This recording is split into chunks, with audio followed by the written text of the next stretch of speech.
महाराज,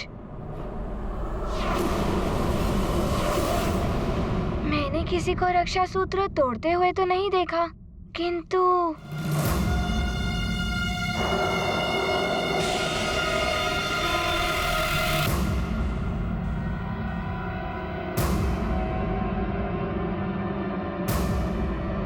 महाराज, मैंने रक्षा सूत्र धरती पर पड़ा पाया।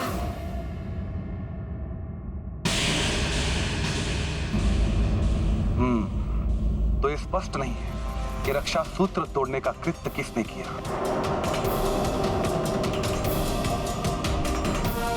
सुमन जी। जी महाराज। इन आसुरी शक्तियों से सुरक्षा करने हेतु हमें सुरक्षा उपायों के ऊपर विचार करना होगा। जो आज्ञा महाराज। कुमार युद्धजीत, राजकुमार राम की सुरक्षा के लिए आपको और सजग रहना होगा। जी मंत्री जी, मैं पूर्णतया सजग रहूंगा।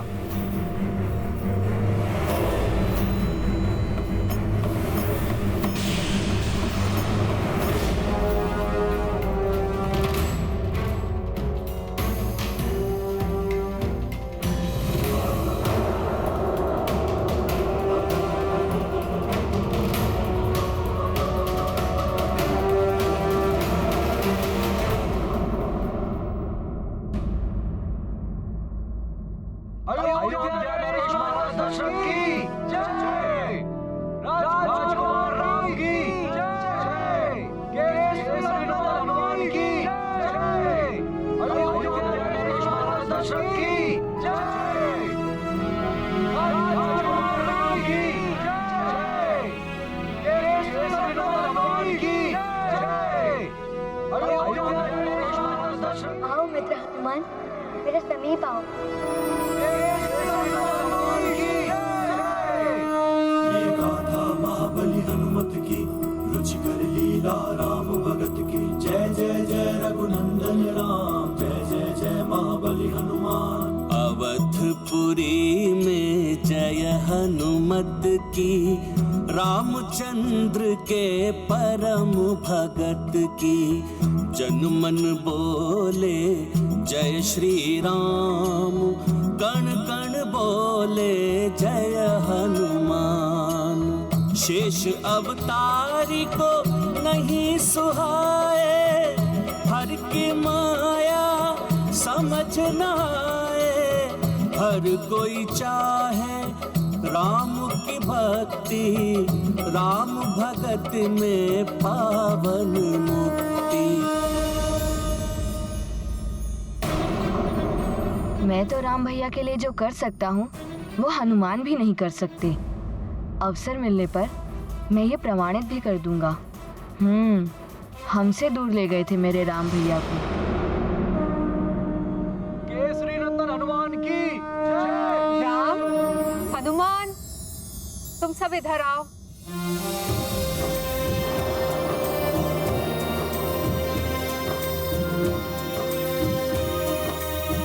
प्रणाम माता कैकेयी।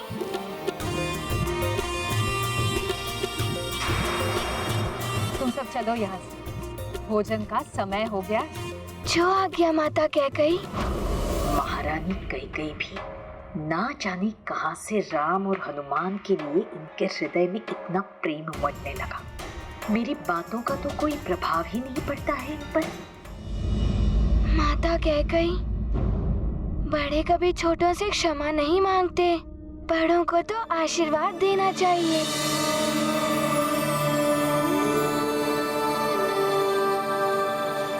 आप मेरी माँ के समान हैं और माँ तो अपने पुत्रों को जानने में भूल नहीं करती।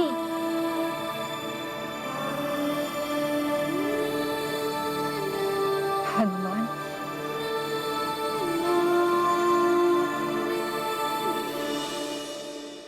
तुम बिल्कुल राम जैसे ही हो। संकट मोचन, वैसे ही सरल हृदय और वैसे ही सौम्य। महाबली हनुमान। मैंने सुना है कि तुम्हें लड्डू बहुत अच्छे लगते हैं, तो मैंने स्वयं अपने हाथों से तुम्हारे लिए मोतीचूर के लड्डू बनाए हैं। अरे वाह, मोतीचूर के लड्डू, वो तो मुझे बहुत अच्छे लगते हैं।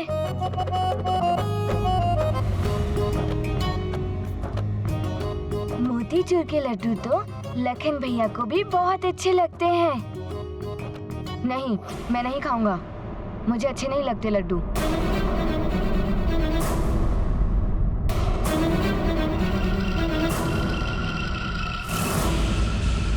लखन, माता कैकेयी ने मोतीचूर के लड्डू अपने हाथ से बनाए हैं और प्रिय लखन के बिना राम कैसे खा सकते हैं लड्डू? और साथ में खाने का आनंद भी कुछ और होता है। जैसी आपकी आज्ञा राम भैया।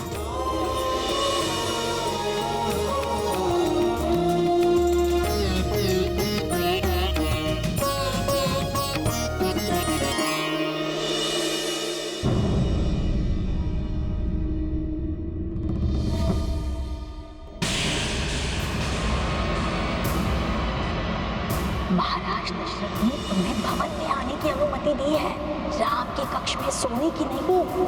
इसलिए यही उचित होगा कि तुम अपने कक्ष में सो जाओ।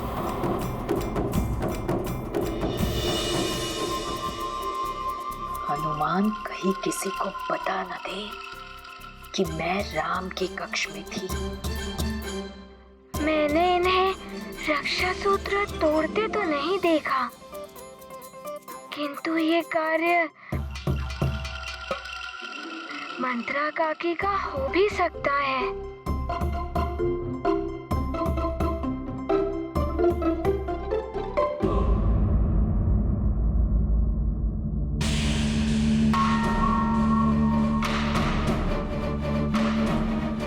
वानर, अवश्य ही तूने कोई माया की है महारानी कैकेयी पर। तू है भी तो बड़ा मायावी।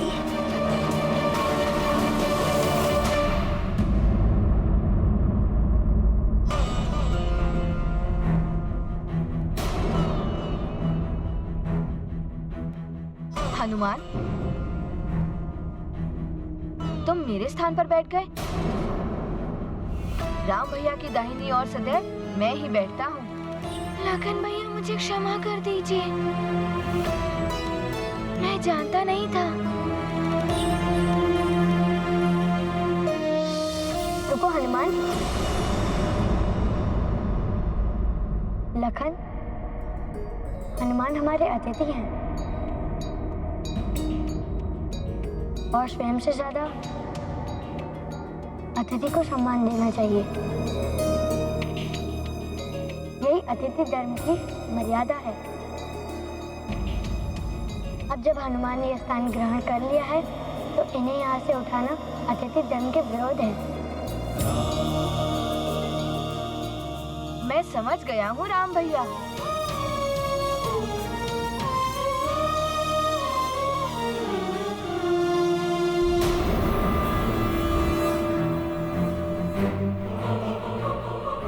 अवश्य ही तुम्हारे मस्तिष्क में कुछ मंथन चल रहा है मंथरा। मैं ये समझ नहीं पा रही हूँ युद्धजीत कि उस वानर ने बताया क्यों नहीं कि मैंने ही उसे कक्ष से हटाया था। वानर मंद बुद्धि होते। अच्छा, उसकी बुद्धि नहीं चली और तुम बच गए। किंतु वो मंद बुद्धि वानर कब तक बचा पाएगा राम को पिशाचों से?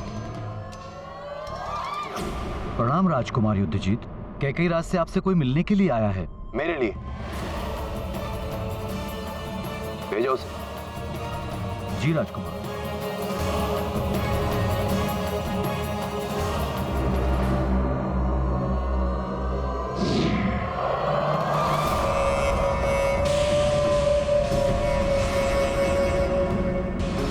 मैं लंका से आया हूँ दशानन लंकेश का संदेश लेकर। लंकेश दशानन ने आप दोनों को इसी समय लंका बुलाया है।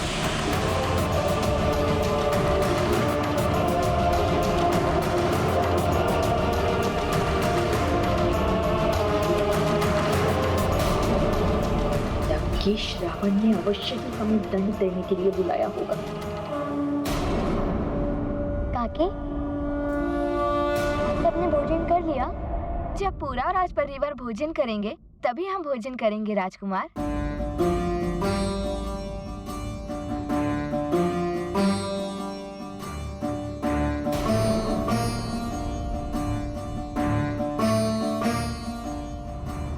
क्या हुआ राजकुमार राम? आप सब बैठिए, मैं आपको भोजन परोसता हूँ।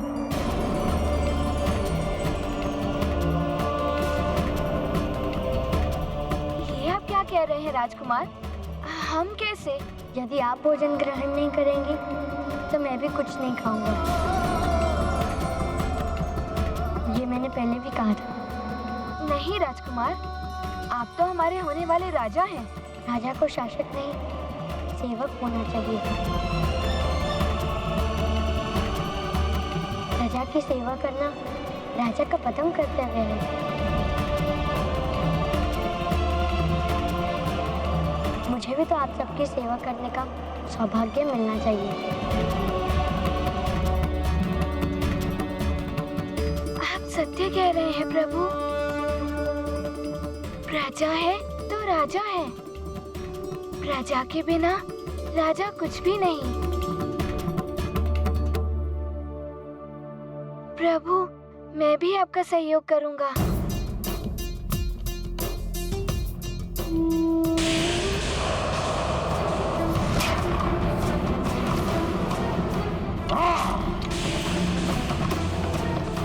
कदाचित तुम्हें ये ज्ञात नहीं है कि प्रसन्न होकर जितना बड़ा पुरस्कार दे सकता है रावण, क्रोधित होकर उतना ही भयानक दंड भी दे सकता है रावण।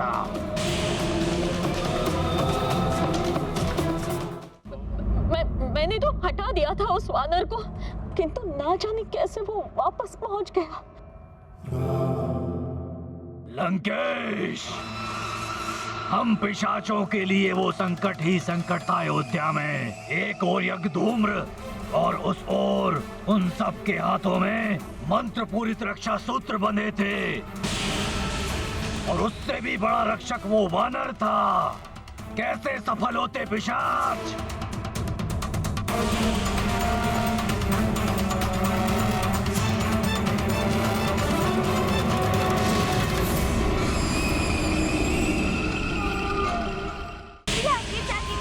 परोसेंगे राम भैया। हाँ राम भैया, हम भी आपके साथ इन्हें भोजन परोसेंगे। संकोच मत कीजिए। इस प्रकार समझिए कि आपका पुत्र आपको भोजन करा रहा है। आप बैठिए ना।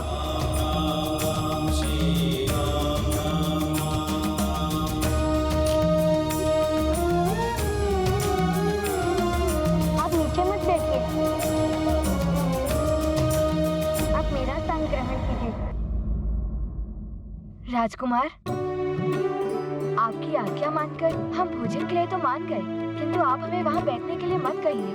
वो स्थान आपका है।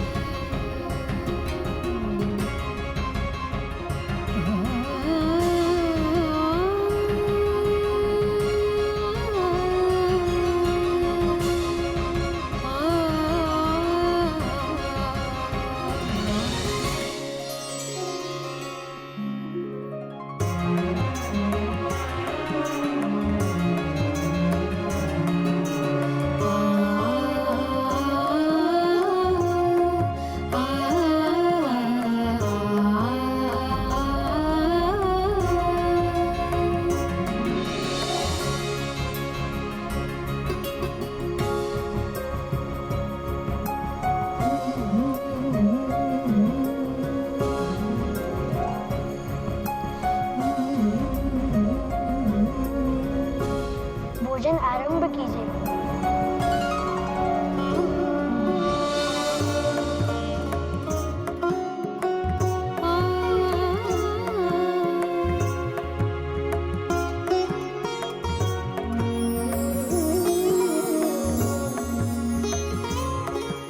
प्रभु, प्रजा के लिए आपका प्रेम अद्वितीय है।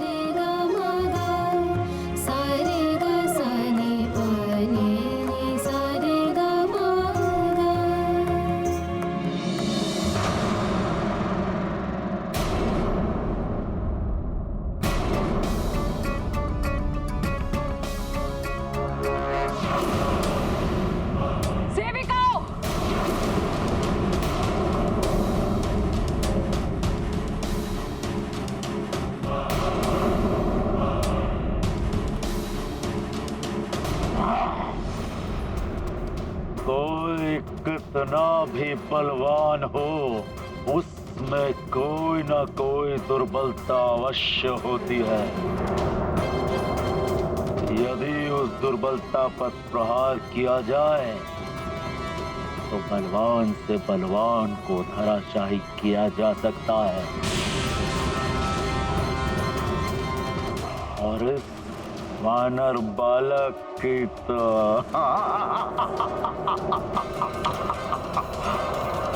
केवल एक ही दुर्बलता है, उसका राज्य और उसकी मां।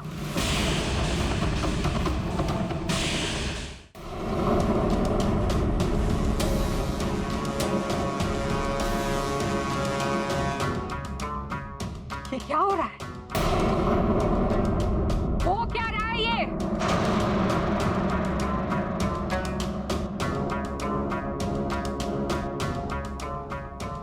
राजकुमार अपने हाथों से भोजन परोस रहे हैं और तुम सब आनंद से भोजन ग्रहण कर रही हो। लज्जा नहीं आती? हाँ, लज्जा नहीं आती तुम सबको? तुम्हारे होने वाले राजा तुम सबकी सेवा कर रहे हैं, और ये सब तुम सबके कहने पे ही कर रहे हैं ना?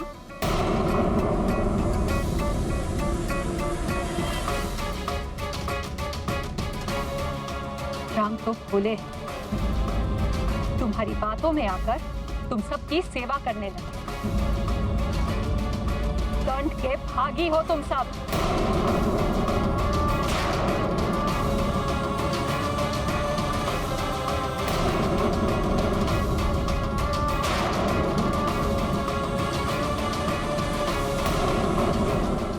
यदि सुमेरु पर संकट आ गया तो वानर बालक एक क्षण भी अयोध्या नहीं रुकेगा।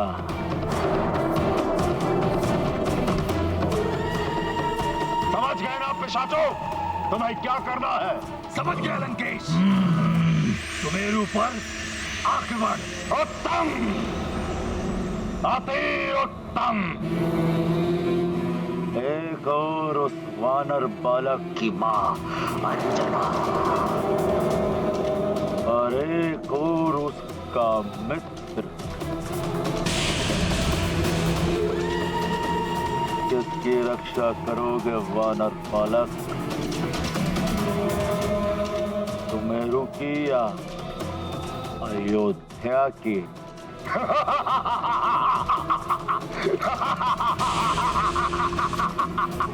उत्तम, अति उत्तम।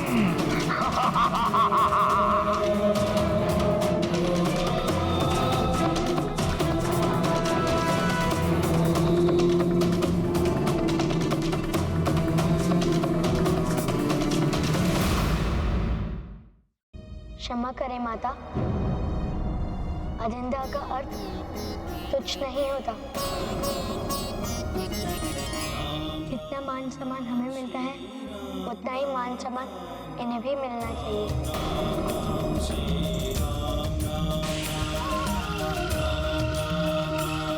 और किसी को मान सम्मान देने से हमारा मान सम्मान नहीं घट जाता है माता।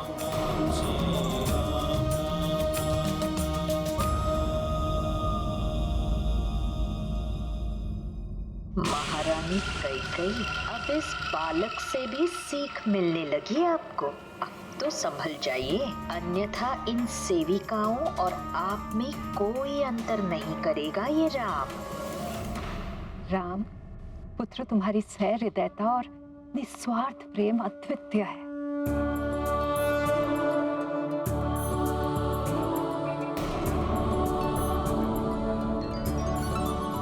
भयभीत मत हो, बैठ जाओ और प्रेम से भोजन ग्रहण करो।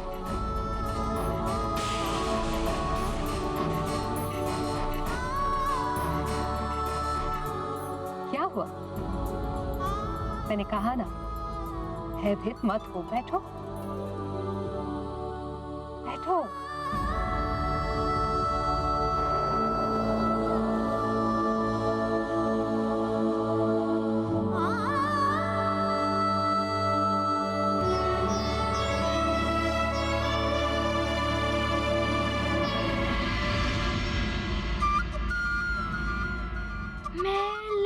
रोज देता हूँ।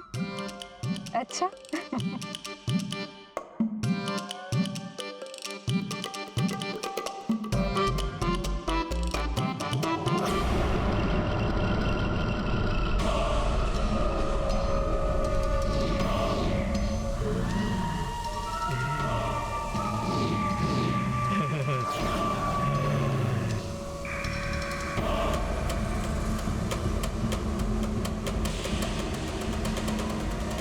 ये क्या?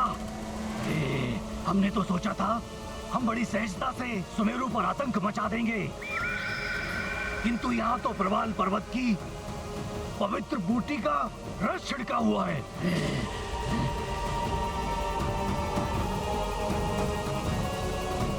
अब हम कैसे सुमेरु वासियों के देह में प्रवेश करेंगे? किंतु समय कम है हमारे पास, हमें शीघ्र ही कुछ करना होगा।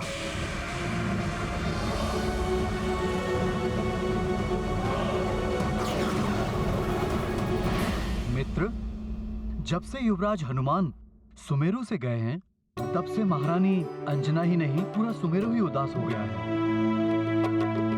तुम सत्य बोल रहे हो, युवराज के मित्र भी उदास से रहते हैं, जैसे सारी क्रीड़ाएं ही भूल गए हो।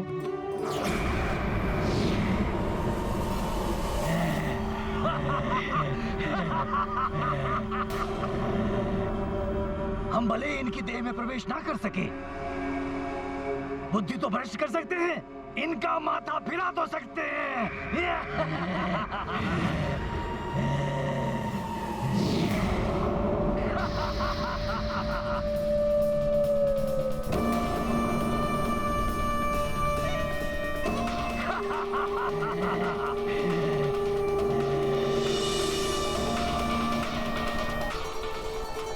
किंतु एक बात है, हनुमान के जाने से यहाँ पर शांति भी है, अन्यथा कभी राक्षसों का आक्रमण, कभी किसी नाग का आतंक। तुम कहना क्या चाहते हो? ये सब हमारे युवराज के कारण होता है? हमारे युवराज तो ऐसे ही हैं। युवराज के बारे में कुछ मत कहना, नहीं तो तुम क्या कर लोगे?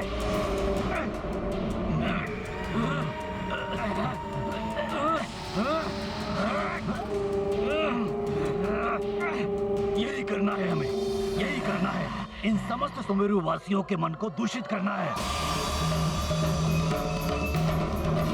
एक बार इनका मन मस्तिष्क दूषित हो गया तो कैसी मित्रता, कैसा प्रेम, अराजकता हो जाएगी चारों ओर, अत्याचारी हो जाएंगे सब।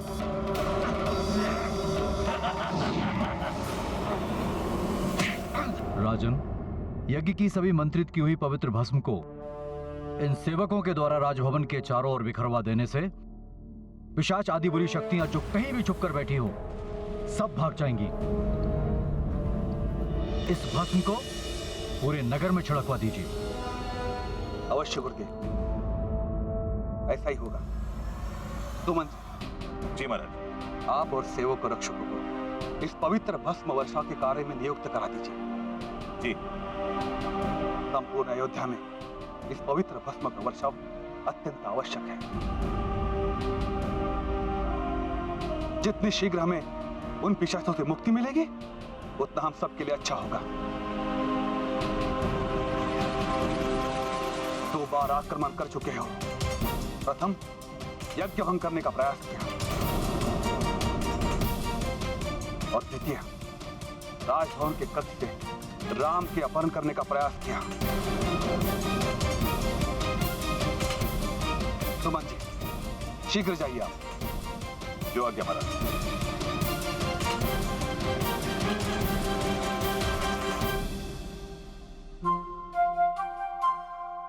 मैं भी इस कार्य में सहायता करूंगा।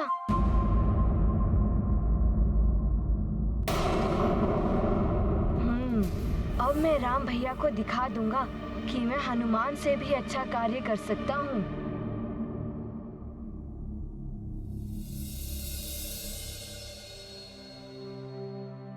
प्रणाम पिताश्री। प्रणाम गुरुदेव। आयुष्मान भव। गुरुदेव, पिताश्री, हम भी इस भस्म वर्षा के कार्य में सहयोग करना चाहते हैं। अयोध्या की सुरक्षा के लिए हम भी योगदान करना चाहते हैं।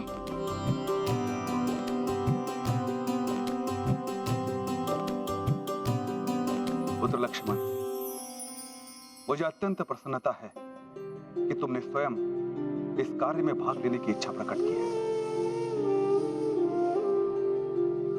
जब राज परिवार के सदस्य ऐसे जनहित कार्य में भाग लेते हैं तो उत्साह और भी बढ़ जाता है। और वैसे भी इस कार्य के लिए हमें व्यक्तियों की आवश्यकता तो थी, क्योंकि इस पवित्र भस्म को एक दिन के पूर्व ही हमें संपूर्ण अयोध्या में छिड़काव करना है।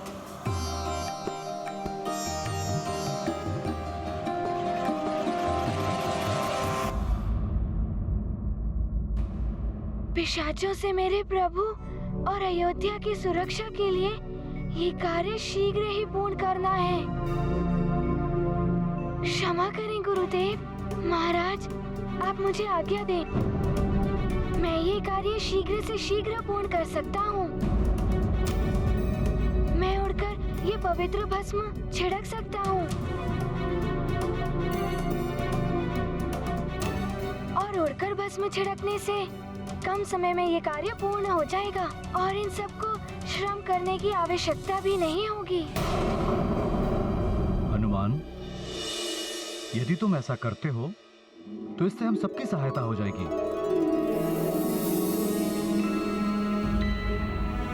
पिशाचों के संकट से जितना शीघ्र मुक्ति मिल जाए, नगर के लिए उतना ही अच्छा है। किंतु पुत्र, तुम अयोध्या के अतिथि हो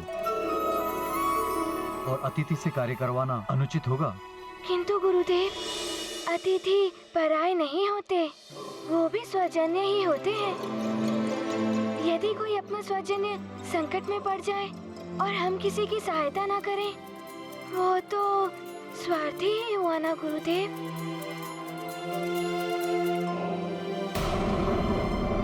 आप मुझे आज्ञा दें। धन्य हो हनुमान, तुम धन्य हो। तुम्हारे माता पिता ने उत्तम संस्कार दिए हैं। मेरी आज्ञा है, शीघ्र ही ये कार्य पूर्ण करो। इस भस्म के छिड़काव से पिशाच आदि जहां कहीं भी छुपे बैठे होंगे, उन्हें भागना ही पड़ेगा। हनुमान, तुम धन्यवाद के पात्र हो, किंतु पुत्र, तुम अकेले इस कार्य को कैसे कर पाओ? क्योंकि पवित्र भस्म की मात्रा बहुत अधिक है, तुम एक साथ इसे नहीं ले जा सकते। तुम अपने साथ इन सेवकों को भी ले जाओ जो आपकी सहायता करेंगे। आप उसकी चिंता ना करें महाराज। मैं कम से कम समय में ये कार्य भली भांति पूर्ण कर लूंगा। हनुमान का ये घमंड अच्छा नहीं है, सदैव दिखावा करने लगता है।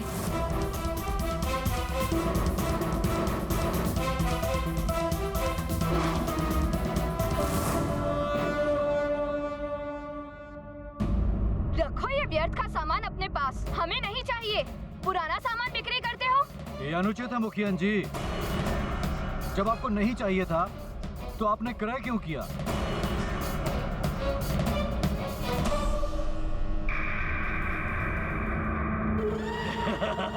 सबकी बुद्धि कर देंगे भ्रष्ट, हो जाएंगे सारे नाश। अवश्य महाराज केसरी से मैं कहूंगा आपके इस अनुचित व्यवहार के बारे में। महाराज केसरी क्या करेंगे? अरे कैसे राजा है वो, अपने पुत्र तक को दे दिया उन्होंने अपरिचित वैद्य को। रखो ये सारा सामान अपने पास।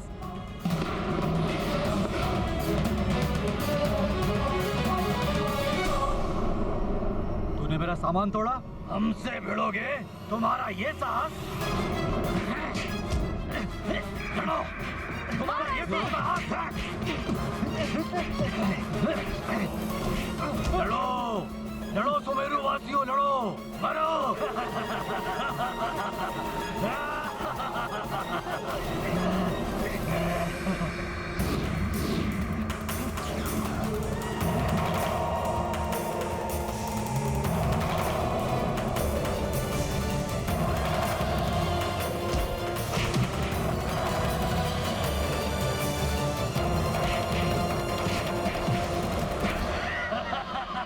आधा कार्य तो मेरा पूरा हो ही गया है।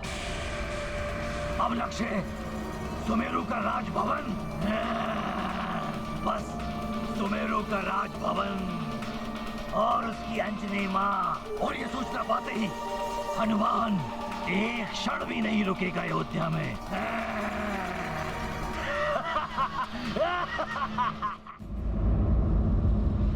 राम काज लग तब अवतार, करत विनय कर युगल प्रसार।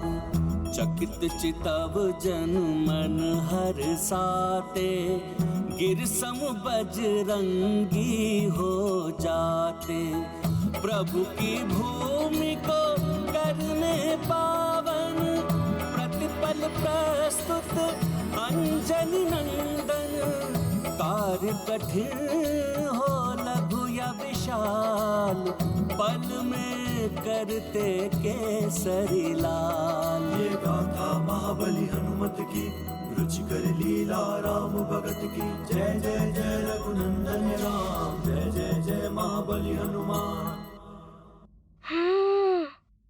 पशुओं की देह में भी तो छुप सकते हैं पिशाच, और पशु स्वयं की रक्षा नहीं कर सकते। उनकी भी रक्षा हमें ही करनी होगी।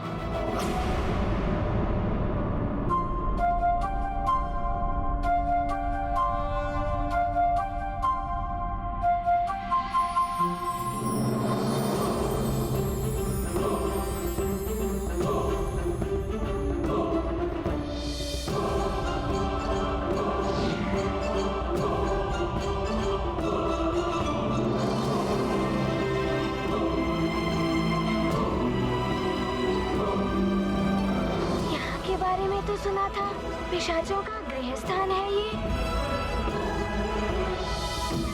यहाँ से तो अवश्य निकलेंगे पिशाच।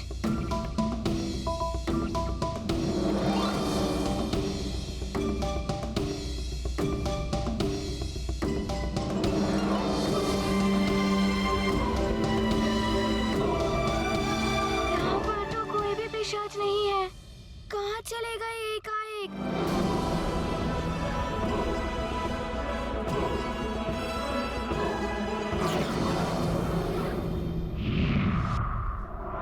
हनुमान भैया आते ही होंगे अपना कार्य पूर्ण करके।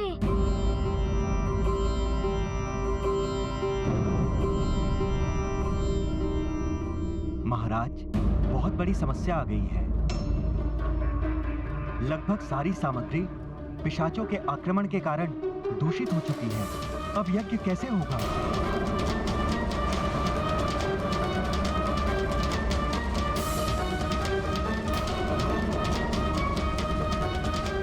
प्रणाम महाराज। ये अच्छा नहीं हुआ राजा। राजभवन और अयोध्या के लोगों की सुरक्षा का उपाय तो हमने कर दिया, किंतु सामग्री न होने से यज्ञ संपन्न कैसे होगा? पिशाचों का प्रभाव अयोध्या के आसपास बढ़ता ही जा रहा है।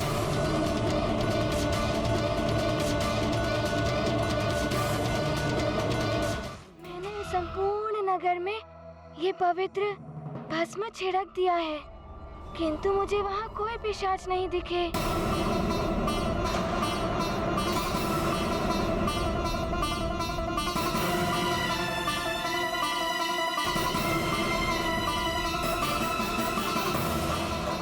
आश्चर्य, अकस्मात सारे पिशाच कहाँ चले गए?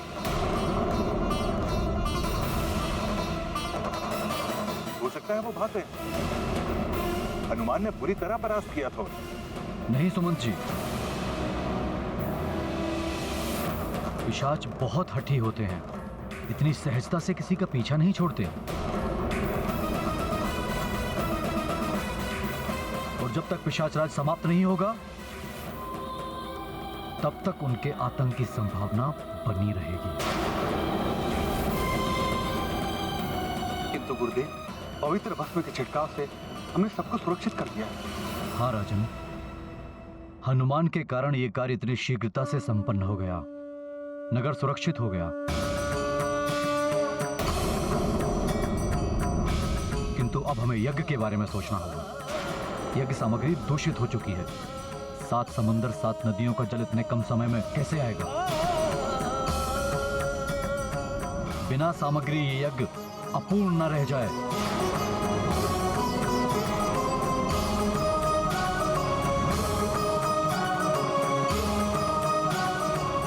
न जाने क्या होने वाला है। इस संकट से अब ईश्वर ही बचा सकते हैं।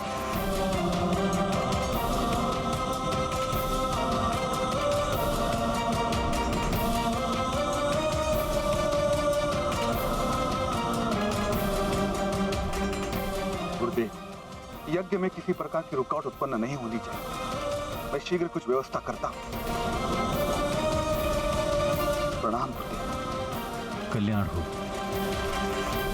सुमन जी, आइए।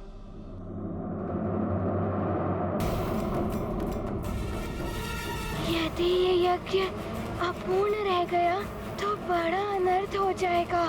प्रभु राम युवराज नहीं बन पाएंगे। मैं ऐसा नहीं होने दूंगा। किंतु मैं करूं क्या?